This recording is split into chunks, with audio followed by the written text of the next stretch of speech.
The significance of interaction in second language learning. Long argued that for second language learning, if you want to understand how does it actually happen, one needs to take into account the input within the context of the whole interaction. So the interactions in which the learners are engaged must be taken into account to understand how their second language learning evolves. Now, this concept or this emphasis on interactions led to what was known as interaction hypothesis by Long in 1981, and later on he also developed it furthermore. So his basic argument was that second language input is not unidirectional. Unidirectional would mean it is not that the children are like empty slates or empty bins in which the input comes in and sorts itself out in different sockets. So the learners, when they listen or when they have this second language input, they actually process the language that comes to them when they engage with others. And it is within this engagement structures, within this interaction, that a lot of language processing, a lot of reorganization of what the language had been learnt earlier takes place. And actually, this processing itself qualitatively changes the nature of the input.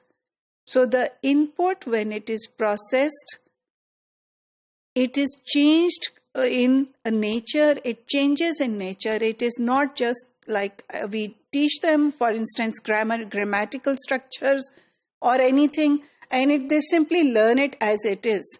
No, rather they process the information that is that comes to them, and then they try to analyze and understand them. But all of this happens within the interactions that take place, either within the classrooms or outside. So in interactions, it is argued that the more the input is queried, meaning the more it is questioned, the more clarifications are asked, the more it is recycled, the more useful it is. If the children somehow repeat the sentence that you have just said to please you, that means this learning is only short term. And it is only through this recycling of the information, the processing or analysis within the mind of the child or the adult learner that learning actually takes place. Because the reason they give for it is that when the input of second language is processed in the mind and when constantly questions are asked, then what the learners are actually trying to do is they are trying to customize or they are trying to fit the input of SL according to their development needs. Because their development needs are the ones that they themselves would only know. This also led to what is known as an output hypothesis. So Swain proposed it in 1985 and went on to develop it until 1995. And this evolved from her study in French immersion programs in Canadian context. And she realized that in these schools or in institutions, although the learners had developed high quality of comprehension in French language, and they could listen to it very clearly, they listen and understand it.